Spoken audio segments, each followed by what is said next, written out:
Good evening. Thanks for joining us. This is NTD Business, and I'm Paul Graney. With updates on the viral stock saga. GameStop keeps rising, but who's going to get hurt? Texas moves to protect its oil and gas industry. It's after President Biden moves away from traditional energy. The governor says state agencies should sue the federal government if it threatens their jobs. And Governor Cuomo says New York City can resume indoor dining again at 25% capacity. But a restaurant group says it's not enough. Markets are down about 2% today, but your favorite retail stocks are rallying. GameStop is up 65%, AMC up 50%, as investors continue to put pressure on the hedge funds that have either shorted or bet against the stocks. The stock started to climb again this morning after online trading apps like Robinhood allowed limited trading on them again. Robinhood blocked trading yesterday and was forced to raise $1 billion in new capital. Its CEO blamed it on the unprecedented surge in users trading on those specific stocks. We absolutely did not do this at the direction of any market maker or hedge fund or anyone we route to or other market participants. The reason we did it was because Robinhood is a brokerage firm. We have lots of financial requirements, including SEC net capital requirements and clearinghouse deposits. So that's money that we have to deposit at various clearinghouses. And it looks like the at-home investors are still really piling into the trading platforms and into these shares.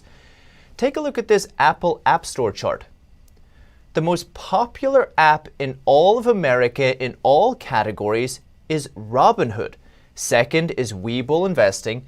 Third, Reddit, where all the investing discussions are happening. Fourth, Coinbase Trading, and the list goes on and on. So people obviously want to trade this stock, so they weren't happy when Robinhood halted trading, and also not happy with the CEO's excuse. But was the excuse reasonable? Asked Lance Roberts at Real Investment Advice. Well, part of what he was talking about is reasonable. When you're talking about the impact of trading in the markets, brokerage firms have to put up collateral for margin accounts, etc. And so if they start to get out of balance in terms of what their collateral requirements are, they have to either limit trading or raise more capital. And you actually saw Robinhood do both. They initially limited trading, and it wasn't just Robinhood. It was also TD Ameritrade and Webull and some others. But then also last night went out and had to raise about $1 billion in excess cash. They drew down credit lines, also raised some private equity capital in order to shore up their balance sheet to allow traders to actually go back to trading. And they are allowing individuals again to trade into GameStop in particular, as we're talking about this issue on Robinhood, but they can only buy 2 shares at a time right now because of the collateral requirements based on that security. And looking at the scenario as it is, incredible trading volumes still we see. Okay. Who is going to get hurt here? Eventually, the retail investor will get hurt. We talked about the issue of for every transaction in the market, there has to be a buyer and a seller. And this is a very critical piece relative to what we're talking about here with short. So very quickly, when you sell something short, you're selling something you don't own. And so individuals have borrowed securities in GameStop as an example, and they're selling that short. In other words, they don't own it. And so when the price starts to move up, they're forced to cover. So now there's a buyer in the market. Well, right now, if you go on to the Wall Street Bets Reddit column, they're all like, don't sell, just hold. So what that means is that people are trying to buy the stock, but there's nobody willing to sell it. And so the sellers are going, hey, if you want to buy my stock, it's $500, right? Whatever the number is. And there's a number where somebody will actually show up and sell the shares. The problem for the retail investors and for ultimately the Wall Street Bets group is that eventually they're going to want to sell. It's great to have paper profits, but if you want to be rich, you've actually got to sell something and put that cash in the bank. When they go to sell, there's not going to be a buyer on the other side. If they're all wanting to sell, The Wall Street firms are going to show up. They're going to start selling the shares short again, and there won't be a buyer until you get back down to $10 a share. So the collapse in GameStop will be just as rapid, if not more rapid, than the ascent has been over the last few days. And so different investors, Peter Schiff, your friend Daniel Lakaya, they say looking at the trading volumes, the trading patterns, they speculate it could be professional institutional investors who actually instigated this rally and then the retail investors followed. If that is the case, do you think these institutions are in and out already? The problem is that you don't know, really, honestly. And yes, there could be certainly some institutions taking advantage of this, other hedge funds taking advantage of people like Melvin Capital, who just got bailed out earlier this week by Point 72 and Citadel Capital, who were really short GameStop shares. So yes, that manipulation can certainly be going on in the market. Look, this is all a big casino right now, and people have found out a way to manipulate the system, in particular in this very specific way of pushing these shorts to have to cover. And that's what's causing this rapid rise, is this potential short covering effect. And unfortunately, this also exposes the problem of Wall Street. And in a way, I'm kind of in the background of here going, yo, go get them, because for the first time we've seen really in decades, the retail investor is getting a little bit of the advantage over Wall Street. Normally it's the other way around. So there's a lot of people rooting for the Wall Street bets, guys, but eventually in the end, I think Wall Street wins. But there are people on Reddit who say it's not about making money anyway. They want to stick it to the man, stick it to the hedge funds. Many accuse hedge funds of gambling at everyone else's expense. In 1998, a hedge fund called Long-Term Capital Management gambled on the Russian ruble and other assets and lost almost $5 billion in just 4 months. The Federal Reserve then arranged a bailout of over $3 billion, citing risks to the wider financial market. Many experts say this bailout contributed to the 2008 financial crash where everyone suffered. Of course, like Daniel Lakaya at the Tressis hedge fund told us yesterday, not all hedge funds act recklessly. But Senator Elizabeth Warren wants the SEC to investigate the viral stock saga and explore regulating stock prices so they don't become overinflated. She says the casino-like swings in the stocks like GameStop threaten the fair, orderly, and efficient operating of the market. But is this really what traders, either for or against hedge funds, really want to see? More government intervention and regulation? As Dan Passarelli, for years he traded on the Chicago Board Options Exchange floor. Now he trades in a retail account and teaches people how to trade at home too. I asked him if, like Senator Warren is saying, the GameStop saga exposed flaws in the financial sector. Oh, yes and no. I mean, I think it's like anything else. Like in any other business, 99% of the people are doing the right thing, they're acting the right way, and then there's always some bad apples here and there. I think that a lot of the things that the financial industry has taken criticism of from some of the Redditors are things like shorting stocks, which I think provide a very important price discovery value.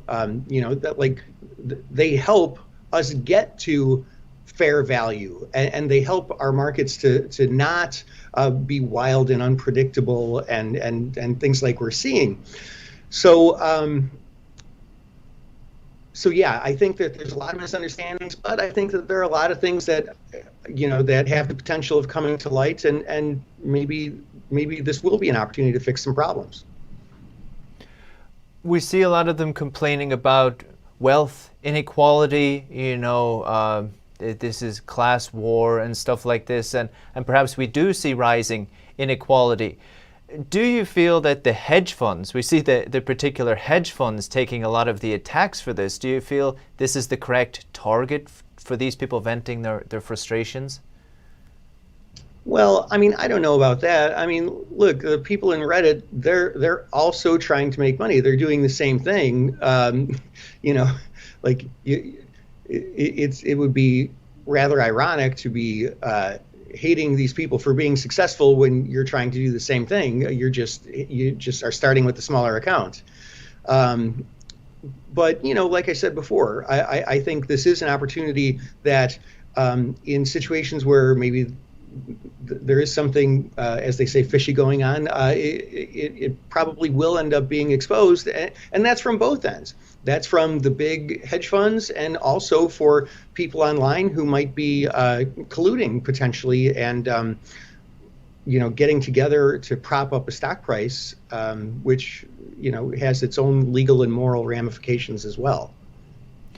On that point, I know it's very early days at the moment, but do you think there's possibility that the people on these forums could be accused of and maybe get in trouble for colluding? Yeah, I think that there's that potential. I certainly haven't read everything on Reddit. Those threads get really, really long on Wall Street Bets. But they're opening up the possibility for investigations into the big hedge fund managers, but they're also opening themselves up to an investigation as well. And with all the attention this has been getting, I feel that it's very likely that the bad guys on either side are, they'll be exposed, and I think there's going to be some trouble for them. Oh, incredible. Really interesting times. Dan, really appreciate your analysis. Thank you so much. Well, thank you very much.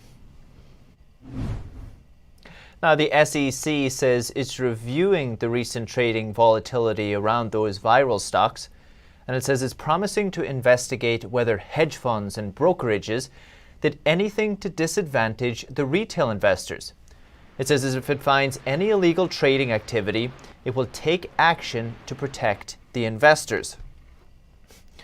As I mentioned at the beginning, stocks overall sank again today, closing out the session with the biggest weekly drop since October. The Dow fell nearly 621 points, or 2.03%. S&P 500 lost 73 points, almost 2%. The Nasdaq dropped over 266 points, 2% again. About 2/5 of the S&P 500 companies have reported earnings, and the majority of them topped expectations. Also, some economic data out today. Consumers cut spending for a second month in December, while personal income rebounded slightly. Might be because of the stimulus checks. But fewer Americans signed up to buy homes last month, but still the highest on record for December. Winter's usually a slow for home sales, so housing boom is still up and going. And continuing the volatility today, Bitcoin jumped as much as 14% to a 2-week high. All it took was a name drop from Tesla CEO Elon Musk. When Elon Musk tweets, people trade. Bitcoin jumped as much as 14% on early Friday, hitting a 2-week high. Fueling the buying, the Tesla CEO simply wrote #Bitcoin in his bio on the Twitter site. It's not the first time he has broached the subject. In a Twitter exchange with a Bitcoin advocate last month, he asked about the possibility of converting large transactions of Tesla's balance sheet into that digital currency. Musk has a record of making comments on Twitter that move the markets. Nearly 44 million users follow the billionaire entrepreneur.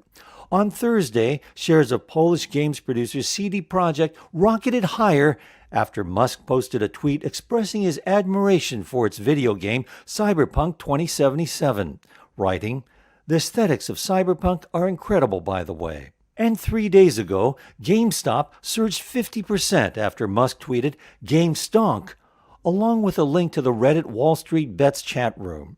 Stonks is internet slang for stocks, and in that forum, GameStop supporters affectionately refer to him as Papa Musk. GameStonk. And New York Governor Andrew Cuomo will allow restaurants in New York City to open at 25% capacity. The restaurants want a period of time so they can notify workers, they can get up to speed for indoor dining, order supplies, etc. So we're saying indoor dining 25% on Valentine's Day. He says that will give restaurants enough time to get employees ready and stock supplies. But the New York City Hospitality Alliance, which represents restaurants, says the governor shouldn't make them wait until February 14th. The group also says 25% capacity isn't enough when restaurants in other parts of New York have 50% capacity. It says New York City's bars and restaurants have lost more than 140,000 jobs over the past year. Just incredible. And a California state auditor report shows that millions may have gotten unemployment benefits by mistake. That's after the state's unemployment agency recently said up to $30 billion of its jobless claims could be fraudulent. Wow. Here's our latest financial and business news on jobs and the economy. In California, up to 4.1 million people may have to repay the EDD. The number includes 2.4 million people for ineligible claims and 1.7 million people for overpayment. That's 1 out of every 10 Californians. California State Auditor Elaine Howell released a report on January 26 stating that the EDD experienced a surge of applicants during the pandemic. To help process the claims, they used automated methods which allowed ineligible claims to go through. In the past, the EDD says that it is important to repay benefit overpayments to avoid collection and legal action. Howell stated that the EDD struggled to help people with their claims. At one point, the EDD call center answered less than 1% of its phone calls. One of the reasons why people didn't receive their benefits could be due to the surge of backlogs. To date, EDD has received more than 13.6 million applications for unemployment insurance and pandemic unemployment assistance since the pandemic began. Last year, we saw the claims backlog reach 1.6 million. Auditor Howell recommended the EDD and lawmakers to have more transparency and improve its claim processes, including phone call assistance. The EDD agreed to the recommendations. David Lamb, NTD News, California. And the Texas governor is taking action to protect oil and gas jobs in his state. He says if President Biden threatens their energy sector, all Texas agencies should sue the administration. NTD's Tom Ozimek reports. Texas Governor Greg Abbott is vowing to oppose what he says is the Biden administration's bid to destroy jobs in the oil and gas industry. Abbott signed an executive order Thursday directing all state agencies in Texas to sue the Biden administration for any federal actions that threaten the state's energy sector. That Texas is going to protect the oil and gas industry from any type of hostile attack launched from Washington, D.C. President Biden's embrace of the Green New Deal is a job killer in Texas. Abbott's order comes on the heels of a series of executive actions taken by President Joe Biden in the name of fighting climate change. These include revoking authorization for the Keystone Pipeline, rejoining the Paris Climate Accord, and a moratorium on issuing new oil and gas leases on federal land and waters. Biden's actions have drawn fire from Republicans, industry groups, and even some Democrats. They warn the policies will lead to job losses and undermine America's energy independence. In response to Biden's orders, a Texas Oil and Gas Industry Association says the order will have serious economic consequences and interrupt the environmental progress the oil and gas industry has already made. And it couldn't come at a worse time after last year's oil price crash. Texas is the largest oil-producing state in the U.S. North Dakota, New Mexico, Oklahoma, and Colorado round out the top 5. Reporting by Tom Ozimek, NTD News. And still to come, a tech group warns against China's dominance in the tech industry, but it has a plan on how to counter it. And 2 California women sue Subway.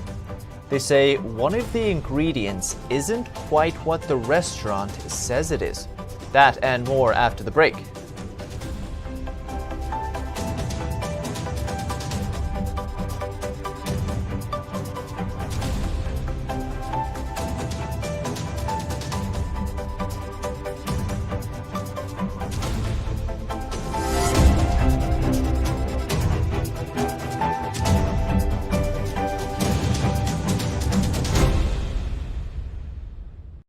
if you're like me, and I think it's actually most of us, then you're getting really fed up with the nonsense going on inside the banking system. I mean, we've worked hard our entire lives to retire comfortably. We just recovered from the crash of 2008, and it seems like it's about to happen all over again. Look at the too-big-to-fail banks. They're only getting bigger as the Fed hands them trillions of dollars daily, while simple folks like you and me, we're only getting the short end of the stick. That's why I'm glad I found this book called The Bank Failure Survival Guide. Give us a call, and we'll send you a free copy with no obligations whatsoever. Just one American to another, telling you about some options that you might not have considered. Call 866-239-2619 today for your free copy of the Bank Failure Survival Guide.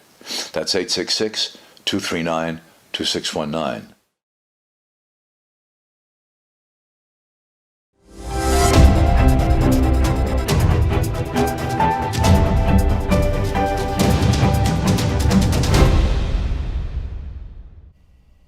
A group of U.S. tech experts is calling for some degree of separation between the American and the Chinese tech sectors.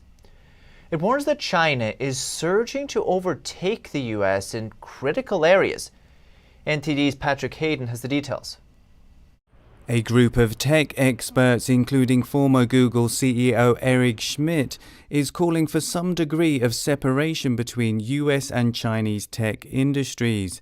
It says China doesn't play by the rules, and disentangling from China is both inevitable and preferable. They say if it doesn't happen, the Chinese regime could turn the sector into a single digital world, with governing standards and norms that don't reflect democratic values. Their report says, China plays by a different set of rules that allow it to benefit from corporate espionage, illiberal surveillance, and a blurry line between its public and private sector. They also say that the pre-Trump status quo has been radically disrupted, and returning to it should not be an option. The group proposes a new alliance of about a dozen like-minded countries to coordinate technological competition with China. They say it could help upgrade their intelligence capabilities to dominate technological forecasting, something which is key for the tech industry. The Trump administration took a hard stance on China, including sanctions, trade blacklists, and other policies to address national security risks.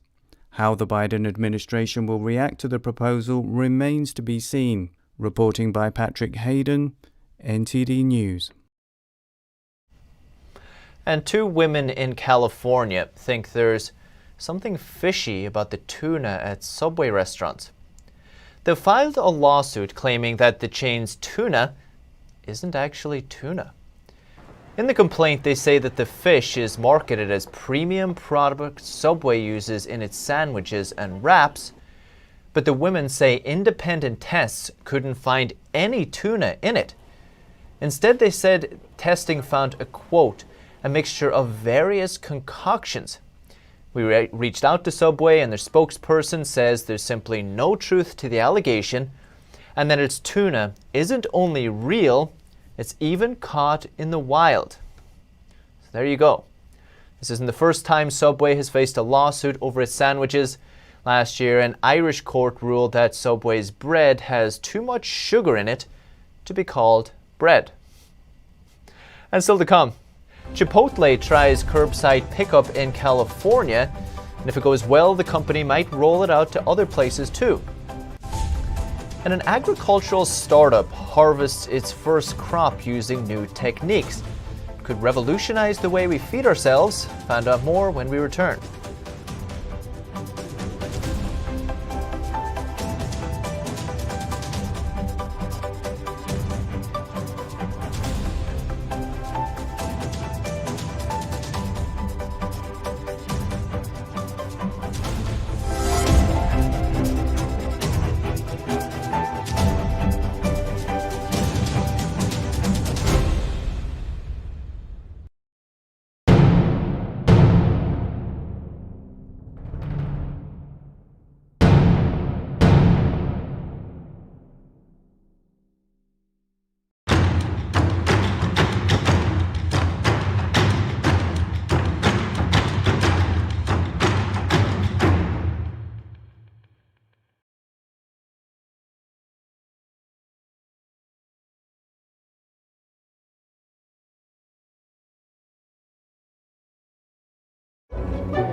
Someone has to find the way to build the Great Dome.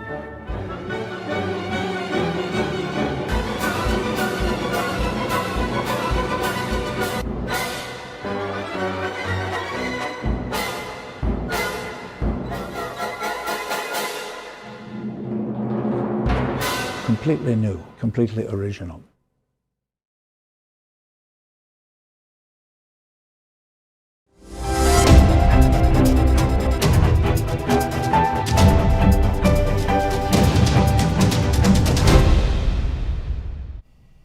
If you're like me and you like Chipotle and you live in certain cities in California, you'll soon be able to get your tacos and burritos without having to go inside the restaurants. When you order through the Chipotle app, you'll see curbside pickup option before checkout. And once the order is confirmed, you go to the restaurant, park as close as possible, and click I'm Here button on the app. A worker will then bring the order out to your car. You can even tell them the make, model, color of your car. Chipotle is testing the service in Cupertino, San Jose, and Palo Alto. And it says if it goes well, it could start rolling out the service in other areas in just a matter of weeks. And an agricultural technology startup in Kentucky is changing the way we grow crops. It's putting an emphasis on sustainability and clean eating. This agricultural tech startup is building massive indoor farms to change the way we feed ourselves, and it just harvested its first chemical-free crop. App harvests beefsteak tomatoes, and tomatoes on the vine are chemical pesticide-free, non-GMO, and grown with 100% rainwater in a controlled environment. We're degrading our soils to a point that we're not going to have a choice. So we plan on, when all's said and done, growing just about all fruit and vegetables in a controlled environment here at App Harvest. But the big picture thesis is that's where agriculture as a whole is moving. The 60-acre facility in Moorhead, Kentucky is one of the largest climate-controlled indoor farms in the U.S. It's designed to use 90% less water with yields up to 30 times higher than traditional open-field agriculture on the same amount of land. It's a totally different way of looking at agriculture. We're in this time where we talk about essential workers in this world. In the middle of COVID, the essential workers putting our food on our table, those same essential workers deserve to have a living wage and be paid fairly. The company says it's mission-driven, prioritizing environmental, social, and corporate governance, and it's preparing to list publicly. So being a public benefit corporation and a B Corp, we're going to be one of the few companies listed on a public exchange, NASDAQ, that it has both. App Harvest has 2 more farms currently under construction and plans to open 12 by 2025. As the latest business updates for this week. You can still catch NTD Evening News, though. It starts at 6:30 p.m. Eastern. For NTD Business, that's all for today. Thank you so much for watching. We'll see you on Monday.